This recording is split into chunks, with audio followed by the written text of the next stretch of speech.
નમસ્કાર, હું ચિરાગ. અમારી વિશેષ રજૂઆતમાં આપનું સ્વાગત. શું ભ્રષ્ટાચારના મુદ્દે લડાશે 2014નો મહાસંગ્રામ? શું ભ્રષ્ટાચારના મુદ્દે યુપીએ ડૂબશે અને એનડીએ તરી જવાનું છે? લોકસભા ઇલેક્શનમાં જેવી રીતે ભાજપે યુપીએના ભ્રષ્ટાચારને મોટો મુદ્દો બનાવ્યો છે, જે બાદ હવે કોંગ્રેસે પણ આ જ મુદ્દે ભાજપ પર વળતો પ્રહાર કરવાની શરૂઆત કરી છે. કોંગ્રેસે ભ્રષ્ટાચારના મોરચે ભાજપને ઘેરવા ભાજપ શાસિત રાજ્યોના ભ્રષ્ટાચારને લોકો સમક્ષ મૂકવાની તૈયારી કરી છે. કોંગ્રેસ દાવો કરી ભાજપ પાસેથી આ મુદ્દો ઝૂંટી લેવાની કોશિશ કરશે. ત્યારે મહત્વનો સવાલ એ વાતનો છે કે શું કોંગ્રેસ અને ભાજપ ભ્રષ્ટાચાર મુદ્દે તો શરૂ થઈ ગઈ છે ભ્રષ્ટાચાર મુદ્દે રાજનીતિ. વધુ વાત કરવા જોડાશે વડોદરાથી નેતા ભાજપ એવા ભરતભાઈ ડાંગર અને કોંગ્રેસના નેતા અમદાવાદ સ્ટુડિયોમાં છે જયરાજસિંહ. આ બંને જી ચિરાગભાઈ. જી જયરાજભાઈ, શું કહેશો આ તમામ આરોપો?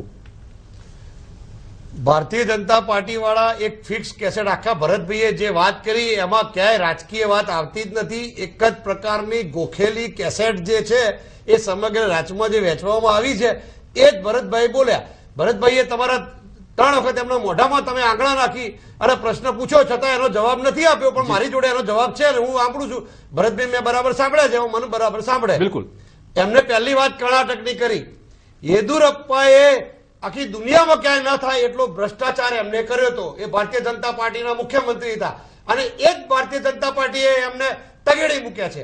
મુદ્દા નંબર 2, જે રેડી બંધીઓ જેમના ઉપર સુષ્મા સ્વરાજજીના 4 હાથ છે એ જ રેડી બંધુઓ ભ્રષ્ટાચારમાં કાઢવામાં આવ્યા છે. એ જ કર્ણાટકમાં 16 મંત્રીઓના ભ્રષ્ટાચારના કેસમાં રાજીનામા લેવામાં આવ્યા છે. આ વાત ફક્ત કર્ણાટકની થઈ. હવે ગુજરાતની વાત કરું, જ્યાંથી એમના લોકપ્રિય કહેવાતા મુખ્યમંત્રી શ્રી જ્યાં આવે છે ત્યાં 1 લાખ કરોડનો ભ્રષ્ટાચાર થયો છે. માત્ર મોટા 17 કિસ્સાઓમાં ભરતભાઈ બે કાન ખોલીને બરાબર સાંભળજો, હું ફક્ત મુદ્દાની જ વાત કરું છું. 17 જેટલા કિસ્સાઓમાં મોટા, જેમાં ટાટાનું 33,000 કરોડનું કૌભાંડ પણ આવી જાય, જેમાં કોબા ખાતે પૂરી ફાઉન્ડેશન પણ એમાં આવી જ જાય અને એવા 1 લાખ કરોડના ભ્રષ્ટાચારના પુરાવા રાષ્ટ્રપતિશ્રીને અમે આપ્યા હતા. તમે 10 વર્ષ સુધી લોકાયુક્ત મૂકવા દીધા નથી. પ્રજાના પરસેવાના 45 કરોડ રૂપિયા હથકંડા કરી અને છેક ક્યુરેટિવ સુધી હારી ગયા છો. એ ભ્રષ્ટાચારથી બચવા માટેના જ આ બધા તાયફા હતા. અને એના કરતા બીજી વાત, અને એટલા બધા દૂધે ધોયેલા હતા તો પછી એમબી શાહ તપાસ પંચ કેમ નીમવું પડ્યું? તમારે લોકાયુક્ત આવ્યા, આજે પણ તમને ખુલ્લી ચેલેન્જ છે કે સોંપી દો લોકાયુક્તને તો તમને ખબર પડે. નહીં, આપણે ચર્ચા કરીશું. એક મિનિટ, આપણે ચર્ચા કરીશું કે જો કોંગ્રેસ આ રીતે અરીસો બતાવે ભાજપને તો ભાજપને મોટો ફટકો પડી શકે તેમ છે કે નહીં, તે મુદ્દે વાત જુઓ.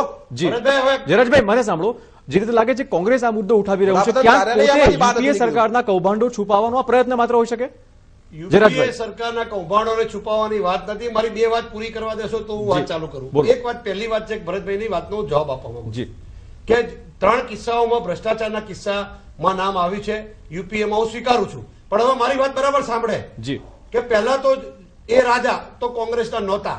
અમારી સાથે 100% મારો ભાગીદાર છે યુપીએમાં. અમારી જવાબદારી થાય છે, વાત બરાબર સમજો, હું સ્વીકારું છું. પણ એ કોંગ્રેસના નહોતા અને આજે એ જેલમાં જ છે. મુદ્દા નંબર 2, કનીમુઝી તો જેલમાં જ છે, કલમાડીજી તો એ જેલમાં જ છે.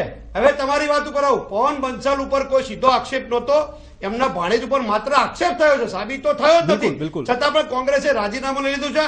આ લોકો તો બેશરમ થઈને આજે પણ કોર્ટે જેમને ભ્રષ્ટાચારમાં સજા કરી હોય, ભૂમાફિયાઓ હોય, પાણીના માફિયા હોય, એવા લોકોને તમે કેબિનેટમાં મંત્રીમંડળમાં બેઠેલા છો. વાત બીજા નંબર 2, સુજલામ સુફલામની અંદર આજે તમારા જ ભારતીય જનતા પાર્ટીની અંદર બેઠેલા સુનિલભાઈ ઓઝાને પૂછી લો, જે જાહેર હિસાબ સમિતિના અધ્યક્ષ હતા, પબ્લિક એકાઉન્ટ કમિટી, 500 કરોડનું સુજલામ સુફલામનું કૌભાંડ હતું. આજે પણ તમે વિધાનસભામાં મૂક્યું નથી. જો તમારી નૈતિક કિંમત હોય તો તમારે વિધાનસભામાં મૂકવું જોઈએ. અને આજે પણ જેટલા ભ્રષ્ટાચાર, તમે વાત નંબર 2, આ તો રાજ્ય સરકારની વાત કરું છું, પણ હવે હું એનડીએની સરકાર ઉપર આવું. જયારે એનડીએની સરકાર હતી ત્યારે એમના રાષ્ટ્રીય અધ્યક્ષ બાંગારુ લક્ષ્મણજી 1 લાખ રૂપિયા રોકડા લેતા કેમેરાની સામે ઝડપાયા હતા.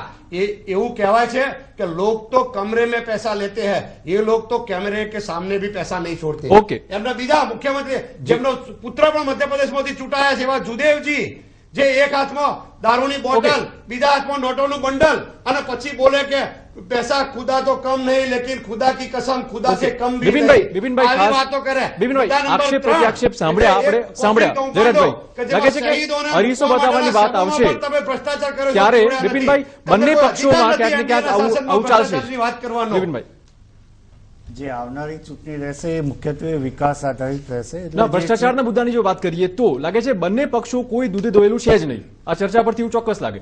ના, એ બહુ સ્પષ્ટ છે કે એ તો કોઈ પણ રાજકારણમાં કોઈ પણ પાર્ટી હોય પણ એ તો એક યા બીજી રીતે એ સંકળાયેલું જ રહેશે. કારણ કે એક યા બીજી રીતે જે લીડરશીપના આધારિત એ સહીઓ કરવાની હોય છે જે તે પ્રોજેક્ટના સેન્કશન માટે, એટલે એ તો ભવિષ્યમાં પણ ગમે તે સરકાર આવે પણ એ શક્ય બનવાનું જ છે. જી, પરંતુ જ્યારે આ નવી આવનારી ચૂંટણી માટે આપણે જોઈએ તો એ વિકાસના આધારિત મુદ્દા ઉપર રહેશે. એટલે આપણે જોઈએ તો જે 2004 સુધી જે એનડીએનું જે વિકાસ ગ્રોથ હતો તો એ 6% જેટલો સરેરાશ હતો. જે યુપીએની સરકારમાં 2004 થી 2013માં જોઈએ તો એ 8% જેટલો 7.9% જેટલો જે GDP. જીડીપીની સામે આપણે એવી જ રીતે ફિસ્કલ ડેફિસિટનું આપણે જોઈએ કે જે બહુ મુખ્યત્વે છે કે જે દેશની આપણે આખી પરિસ્થિતિ કેવી છે એ બતાવે છે. તો એ 2004માં જે છે જીડીપીના 4.7% જેટલી ફિસ્કલ ડેફિસિટ હતી, જે 2013ના અંતે પણ એ 4.8% છે.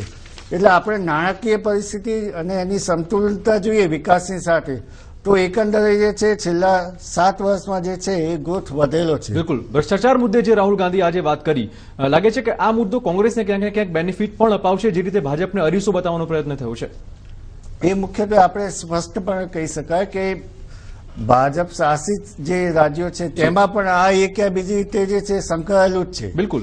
એટલે એ કોઈ પણ હોય, એટલે આપણે કેન્દ્રની સરકાર હોય કે મધ્યપ્રદેશ હોય કે ગુજરાત હોય, એ બધા એક યા બીજી રીતે ભ્રષ્ટાચાર સાથે જોડાયેલા જ છે.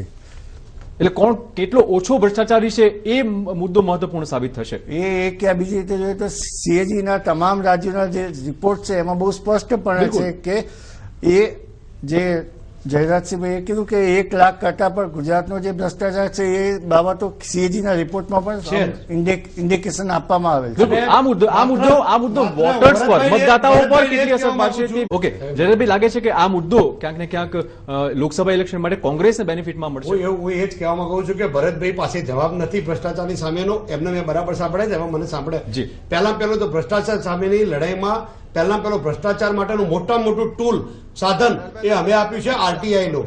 તમે ગુજરાતમાં આરટીઆઈ કમિશનરોની કેટલી જગ્યાઓ છે તમને ખબર છે ખરી? 10 જગ્યાઓ છે, એમાં 9 જગ્યાઓ ખાલી હતી. એક જ આરટીઆઈ કમિશનર હતો, જે હમણાં કાલે જ 2 જગ્યાઓ તમે ભરી છે રાજ્ય સરકારે.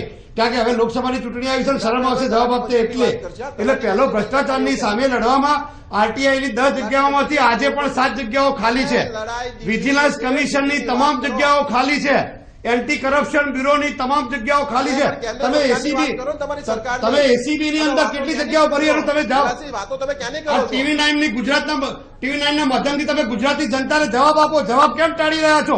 રાહુલ ગાંધીની વાત કેમ કરો છો? પહેલા ગુજરાતની તમે વાત કરો. ગુજરાતની જનતાએ તો અમે તો જુઓ, અમે તો પગલા લીધા જ છે. અમારે તો ખાલી આક્ષેપ થાય છે, અમે જેલમાં પૂરી દઈએ છીએ. તમારા લોકો તમે મંત્રીમંડળમાં બેસાડો છો. કોર્ટ 3 વર્ષની સજા કર્યા પછી પણ એવા લોકો તમે જેલમાં બેસાડે છે.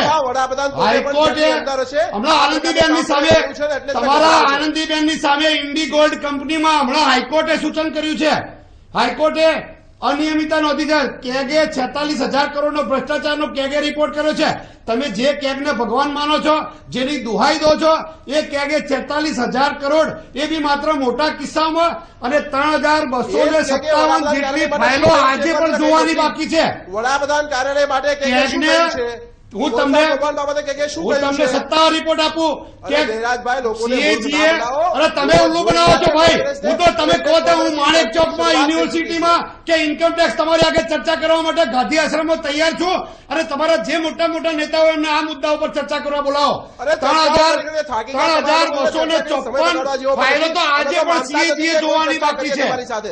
જે સીએજીએ રિપોર્ટ જોઈ છે એમાં જ માત્ર 1 લાખ કરોડનો ભ્રષ્ટાચાર થયો છે અને મેં પુરાવા આપ્યા છે. એટલે તો તમારે એમડી સાહેબ તપાસ પંચ નીમવું પડ્યું. એટલા દૂધે ધોયેલા હોત તો છેલ્લા 8 વર્ષથી કોંગ્રેસના મિત્રો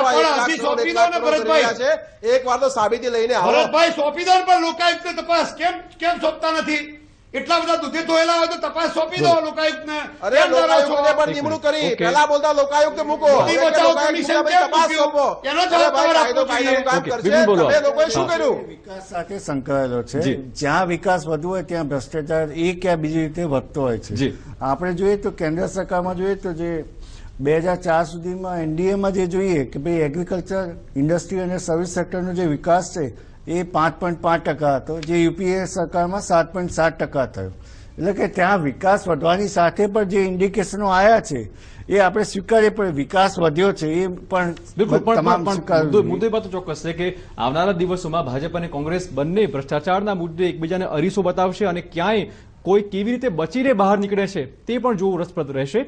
તો આપ તમામનો, જયરાજભાઈ આપનો, બિપિનભાઈ આપનો અને ભરતભાઈ આપ તમામનો ખૂબ ખૂબ આભાર ચર્ચામાં જોડાવા બદલ. તો અમારી વિશેષ રજૂઆતમાં અત્યારે આટલું જ. વધુ સમાચાર માટે આપ જોતા રહો TV9 ગુજરાત. નમસ્કાર.